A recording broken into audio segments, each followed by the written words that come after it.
أما بعد، فقد قال الله تبارك وتعالى: لقد كان لكم في رسول الله أسوة حسنة.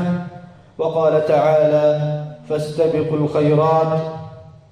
وقال النبي صلى الله عليه وسلم: أحب الأعمال إلى الله أدومها وإن قل. وقال النبي صلى الله عليه وسلم: من صام رمضان ثم أتبعه 6 من شوال كان كصيام الدهر، أو كما قال عليه الصلاة والسلام. أيها الناس، أوصي نفسي وإياكم بتقوى الله عز وجل. مع الأسف الشديد أن المساجد بعد رمضان خالية، وبيوت الله فارغة ينتظر المصلين، والمصلون مشغولون في أمر دنياهم وفي أعمالهم. اعلموا أن من كان منكم يعبد رمضان فإن رمضان قد فات وسيأتي وهكذا يفوت، ومن كان يعبد الله فإن الله حي لا يموت. تمام تر تعریفات، تحمیدات، تمجیدات، تکبیرات، تحلیلات، اچھے کلمات اللہ تبارک و تعالیٰ کے لیے، جو اس دنیا کا خالق ہے، مالک ہے، رازق ہے، معبود برحق ہے. بے شمار درود و سلام امام الانبیاء، سید الاولین والآخرین، سید ولد آدم، محمد الرسول اللہ صلی اللہ علیہ وسلم کے ذات اقدس پر، جو ہمارے رہنما ہے، لیڈر ہے، اسوہ ہے، قدوہ ہے، مثال ہے، آئیڈیل ہے، رول ماڈل، اور محمد الرسول اللہ صلی اللہ علیہ وسلم کی پیروی میں ہی نجات ہے. معزز سامعین کرام، بہت افسوس کے ساتھ کہنا پڑتا ہے کہ مساجد کے حالات کو اگر دیکھا جائے تو بہت دل افسردہ ہو جاتا ہے کہ رمضان میں جو ماحول تھا وہ بہترین ماحول تھا. رب کی بندگی میں رغبت تھی، جنت کے حصول کے لیے لوگ لپک رہے تھے. لیکن جیسا ہی رمضان ختم ہوا، گویا کہ ہمیں جنت کا ٹکٹ مل گیا. مسجدیں خالی ہو گئی، مسجدیں انتظار میں ہیں کہ مصلی کب آئیں گے، اور مصلی اپنے دنیا کے کاموں میں مشغول ہو گئے. دنیا کے کام کرنا کوئی بری بات نہیں ہے، حلال کمائی یہ بھی عبادت ہے، لیکن یاد رکھیں، ایک عبادت سے یا ایک اطاعت آپ اگر دوسری اطاعت سے آپ کو اگر روکتی ہے تو سمجھو معاملہ خراب ہے. اولاد کی تربیت کرنا، اس کے لیے حلال کمائی کرنا، یہ آپ کے اوپر فرض ہے. لیکن اگر وہی حلال کمائی آپ کو نماز سے روکتی ہے تو یہ آپ کے لیے فتنہ ہے. فتنہ. ہر چیز کے لیے اپنا ٹائم مقرر ہے، ٹائم ٹیبل کو بس مینٹین رکھنا ہے جیسا کہ رمضان میں رکھا تھا. یاد رکھیں، من کان منکم یعبد رمضان فإن رمضان قد فات. تم میں سے کوئی بھی شخص اگر رمضان کی عبادت کرتا تھا تو یہ یاد رکھے کہ رمضان ختم ہو گیا. ومن كان منكم يعبد الله فإن الله حي لا يموت. لیکن تم میں سے اگر کوئی شخص اللہ تبارک و تعالیٰ کی عبادت کرتا تھا تو اللہ تبارک و تعالیٰ حی لا یموت ہے، وہ زندہ ہیں، ان کو کبھی موت نہیں آتی. اپنا احتساب خود کر لیں کہ رمضان کے بعد کتنی سستی آئی ہے. رمضان ایک ٹریننگ گاہ، ایک ٹریننگ سینٹر ہوتا ہے. جیسا کہ کوئی بندہ ڈرائیونگ اسکول میں داخلہ لیتا ہے، 1 مہینہ ٹریننگ حاصل کر کے، سرٹیفکیٹ حاصل کر کے، اس کے بعد اگر گاڑی پہ بٹھایا جائے، اس سے گاڑی نہ چلے تو وہ بندہ فیل ہے یا پاس؟ یقیناً وہ فیل ہے۔ تو رمضان میں ہم نے ٹریننگ لیا ہے، اگر باقی مہینوں میں ہم اسی طرح اپنے اعمال کو جاری نہ رکھ سکے تو یقیناً ہم فیل ہیں۔ اور پھر وہ حدیث یاد رکھنی پڑے گی کہ رمضان گزرے اور بندے کے لیے جنت واجب نہ ہو۔ یہ احتساب آپ نے اپنا خود کرنا ہے، یہ امتحان آپ نے اپنا خود لینا ہے۔ اپنے آپ کو مارک کریں، نمبر دیں، پاس کرنا یا فیل کرنا، اپنا جائزہ خود لیں۔ تو عبادتوں کو جاری رکھیں اسی طرح جس طرح رمضان میں تھا۔ یقیناً کچھ موسم ہوتے ہیں عبادات کے، لیکن اس کا مطلب یہ نہیں کہ اس موسم میں عبادت کرے اور اس کے بعد چھوڑ دے۔ نہیں، اس موسم میں اپنے آپ کو تدریب جس کو کہتے ہیں، ایکسرسائز، مشق، ٹریننگ، تربیت، اپنی نفس کی تربیت کر کے آگے پھر اسی طرح اس پر عمل کرنا ہوتا ہے۔ یہ تمام مساجد کا یہی حال ہوتا ہے۔ اللہ ہماری حالوں پر رحم کرے۔ نبی علیہ السلام کو تو اللہ تبارک و تعالی نے ارشاد فرمایا تھا سورۃ الحجر میں کہ وَاعْبُدْ رَبَّكَ حَتَّى يَأْتِيَكَ الْيَقِينُ، اپنے رب کی بندگی کر یہاں تک کہ تمہیں موت آ جائے، یقین آ جائے کہ بس اب زندگی نہیں ہے باقی۔ تو عبادت میں مزید بندے کو بڑھنا چاہیے کہ وہ مزید عبادت میں پختہ ہو جائے۔ تو رمضان کے بعد ہمیں کوشش یہی کرنی چاہیے کہ جس طرح ہم نے رمضان میں عبادات کیے تھے اسی طرح ہم اس کو جاری رکھیں۔ اگر 100% نہیں، کچھ ٹچ تو ضروری ہے کہ ہمارا حصہ ان عبادات میں شامل ہو، چاہے نماز ہو، چاہے تلاوت قرآن ہو، چاہے نوافل ہو، تہجد ہو، چاہے صدقات اور خیرات ہو، اوامر بالمعروف نواہی عن المنکر ہو، تدبر قرآن ہو، فہم قرآن ہو، حصولی تعلیم دین ہو، یہ تمام تر خیرات ہیں۔ ایک تو ہمارا اردو والا خیرات ہے، نہیں عربی میں خیرات ہر نیک کام کو کہتے ہیں۔ نماز بھی خیرات ہے، روزہ بھی خیرات ہے، ہر نیک کام وہ خیرات ہے۔ تو اس لیے اللہ تبارک و تعالی نے فرمایا کہ فاستبقوا الخیرات، خیرات میں آگے بڑھو، سبقت اختیار کرو، یعنی نیک کاموں میں آگے بڑھو، کوئی بھی نیک کام۔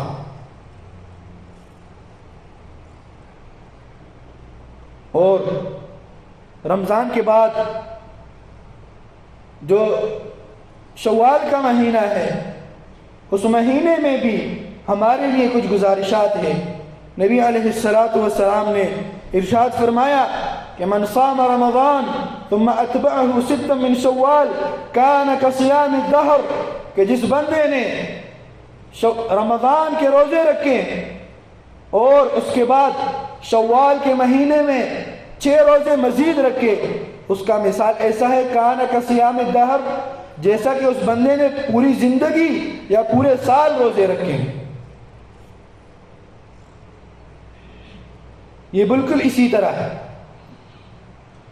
اس کا کیلکولیشن اگر ہم قرآن کی آیات کے مطابق کریں اور اس حدیث کے مطابق تو یہ بات 100% ٹھیک آتی ہے۔ قرآن کی آیت کیا ہے؟ من جاء بالحسنۃ فلہ 10 امثالها، کہ بندہ کوئی اگر ایک نیکی کرتا ہے تو اللہ تبارک و تعالی اس کو 10 نیکیوں کا اجر دیتا ہے۔ ایک نماز پڑھی 10 نمازوں کا اجر، 1 روپیہ اللہ کے راستے میں دیا 10 روپے کا اجر۔ ایک روزہ رکھا 10 روزوں کا اجر۔ تو اس حدیث اور اس آیت کو ملا کر رمضان کے روزے کتنے ہیں؟ 30 ملٹیپلائی بائی 10 کتنے ہو گئے؟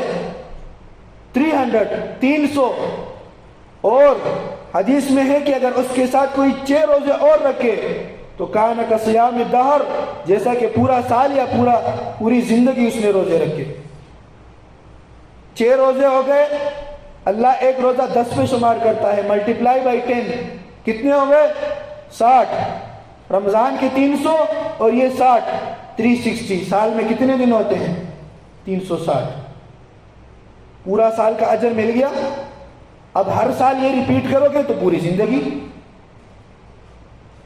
اللہ کی رحمتیں کتنی وسیع ہے، لیکن ہم سستی کا شکار ہیں۔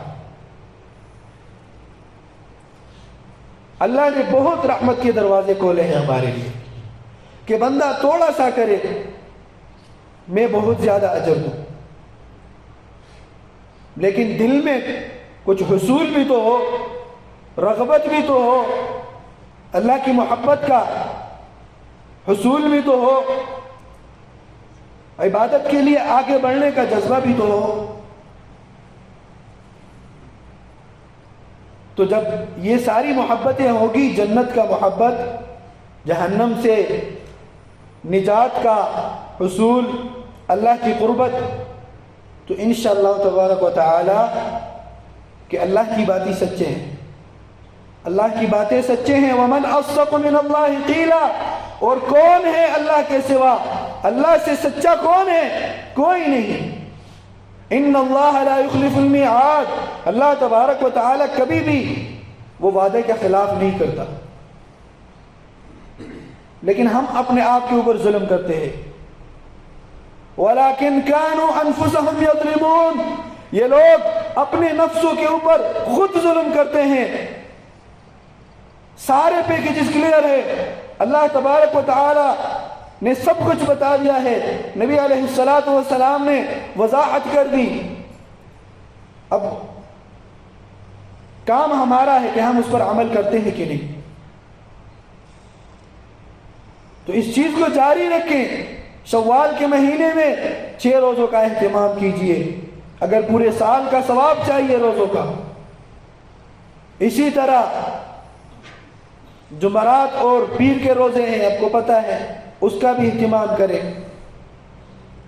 اب کچھ دنوں میں ہی ایام بیز کے 3 روزے آ رہے ہیں، کوئی اگر نہیں رکھ سکتا تو 3 روزے ایام بیز کے رکھ لے، ڈبل ثواب ملے گا، ایام بیز کا بھی ملے گا اور 6 شوال کا وہ نیت بھی کر لیں، اور 3 روزے پیر اور جمعرات کے رکھ لیں۔ تو جو ایک تیر میں 2 شکار ہوتے ہیں نا، وہ والی کہانی ہو جائے گی۔ اللہ تبارک و تعالیٰ کو بندے کو تکلیف نہیں دینا ہے، بس نیت کے اوپر فیصلہ ہے کہ آپ کرتے کیا ہیں۔ دنیا کے کاموں میں یہ ہم کرتے ہیں، ہم 2-3 کام جمع کر کے یہاں سے بلنٹائر تک اور راستے میں 2-3 کام نمٹا لیتے ہیں کہ ایک چکر میں 2-3 کام ہو جائے، لیکن دین کے معاملے میں ہمیں ثواب تو چاہیے سب کو، لیکن سستی ہے، کیونکہ جو شیطان ہمارے پیچھے لگا ہوا ہے، دائیں سے بھی آ رہا ہے، بائیں سے بھی، آگے سے، پیچھے سے، اور قسم کا کہ اللہ تبارک و تعالیٰ کو چیلنج کیا ہے اس نے۔ اور ہمارا نفس بھی ہے، ایک نفس امارہ بالسوء، جو ہمیں برائی پر جو ہے اکساتا ہے۔ تو ان ساروں کا جو ہے ڈیفنس سسٹم کیا ہے ان کا؟ نیک اعمال، اللہ کی طرف دوڑ۔ تو غرض یہ ہے کہ رمضان کے بعد بھی انسان سستی ہو جاتی ہے، لیکن کوشش میں رہیں، یہ کوشش جاری رکھیں جب تک آپ کا کوشش ہوگا نا انشاءاللہ۔ والذین جاہدوا فینا لنہدینہم سبلنا، جو بھی اللہ کی طرف تھوڑا سا بھی کوشش میں لگا رہتا ہے نا، لنہدینہم سبلنا، اللہ اس کو ہدایت کے راستے پر لے کر آتا ہے۔ تو کوشش میں لگے رہنا ہے۔ اور امام البانی رحمۃ اللہ علیہ وہ فرماتے ہیں کہ بندہ صراط مستقیم پر چل رہا ہو، جس طرح کچوا چل رہا ہے، چاہے سلو کیوں نہ ہو، اور اس کو موت آ جائے، یہ بہت بڑی کامیابی ہے۔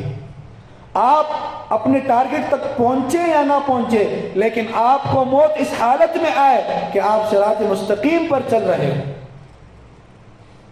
سیدھے راستے پر چل رہے ہو۔ تو جب آپ کوشش کریں گے انشاءاللہ تو اللہ کی رحمت بہت وسیع ہے۔ اسی طرح بہت سارے فوائد علماء نے ذکر کیے ہیں۔ یہ جو 6 شوال کے جو روزے ہیں،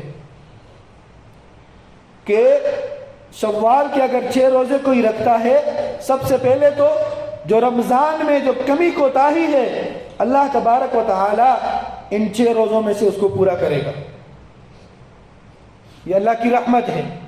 اور مثال ایسی دی ہے کہ جس طرح فرض نماز سے پہلے بھی کچھ سنتیں ہوتی ہیں اور فرض نماز کے بعد بھی کچھ سنتیں ہوتی ہیں، اسی طرح رمضان کے مہینے سے پہلے جو شعبان میں 2 روزے نبی علیہ السلام سے ثابت ہے، اس کی مثال اسی طرح ہے کہ فرض نماز سے پہلے بندہ سنتیں پڑھ لے تو رمضان سے پہلے شعبان میں کچھ روزے رکھے، اور فرض نماز کے بعد کچھ سنتیں ہوتی ہیں تو رمضان کے بعد شوال کے روزے اسی طرح ہے جو نماز کے بعد کی سنتیں۔ جس طرح نماز کی فرائض میں اگر کوئی کمی ہوتی ہے تو اللہ تبارک و تعالیٰ سنتوں اور نوافل سے پورا کر لیتے، اسی طرح رمضان کے مہینے میں اگر کوئی کمی کوتاہی ہوئی ہے، اور کمی کوتاہی کس سے نہیں ہوتی؟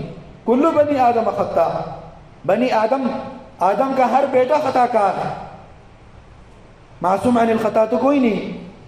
تو اس کمی کو پورا کرنے کے لیے ہمیں چاہیے کہ ہم شوال کی 6 روزے رکھیں، اور جو بندہ شوال کی 6 روزے رکھے گا، اس کا مطلب یہ ہے، یا اگر اس طرح ہم کہیں کہ رمضان کے بعد بھی اگر کوئی نیک کام کرتا رہتا ہے تو یہ اس بات کی دلالت ہے کہ اس کے رمضان کے روزے قبول ہو گئے۔ ایک ہوتے ہے روزے رکھنا، ایک ہوتا ہے روزے قبول ہونا۔ اصل چیز ہے قبول ہونا۔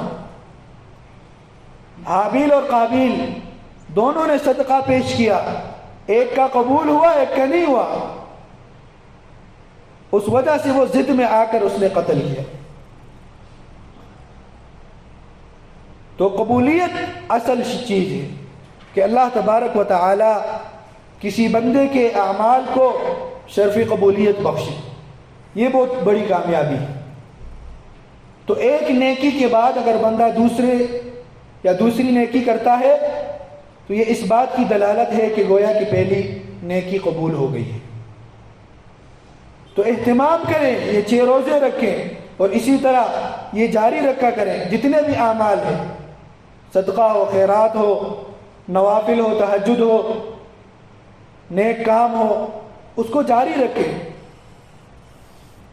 اور اللہ تبارک و تعالیٰ کو اعمال کون سے محبوب ہے وہ بھی آپ بخوبی جانتے ہیں۔ نبی علیہ السلام نے ارشاد فرمایا، احب الاعمال الى اللہ ادومها وان قل، اللہ تبارک و تعالیٰ کے ہاں سب سے محبوب ترین اعمال وہ ہے جو دائمی ہو، جو ہمیشہ ہو، اگرچہ کم کیوں نہ ہو۔ کوئی آدمی رمضان میں 50 رکعت پڑھتا تھا نوافل، لیکن جیسے ہی رمضان ختم ہوا اس نے نوافل چھوڑ دیے، یہ عمل اللہ کو محبوب نہیں۔ ایک آدمی ہے وہ 2 رکعت پڑھتا تھا لیکن رمضان کے بعد اس نے اس کو جاری رکھا، یہ عمل اللہ کو زیادہ محبوب ہے۔ اس عمل میں دوام ہے، ہمیشگی ہے، اور یہ محبوب کائنات نے اپنے زبان مبارک سے فرمایا ہے کہ احب الاعمال الى اللہ ادومها وان قل۔ تو عمل کو جاری رکھے، ہر ایک عمل کو، نوافل میں سے بھی 2 رکعت لازم پکڑے، صدقہ خیرات میں سے بھی 100 پاچے کیوں نہ ہو، جاری رکھیں ڈیلی کے حساب سے. تدبر قرآن آدھی آیت ایک لفظ کا معنی کیوں نہ ہو جاری رکھے تو اس حدیث میں انشاءاللہ آپ کا شمار اس حدیث میں ہوگا اور ان محبوب ترین شخصوں میں ہوگا, ان بندوں میں آپ کا شمار ہوگا جو اللہ کو بہت محبوب ہے. اللہ تبارک و تعالیٰ سے دعا کرے کہ اللہ ہمارا شمار بھی ان محبوب ترین بندوں میں سے کرے. وآخر دعوانا الحمدللہ.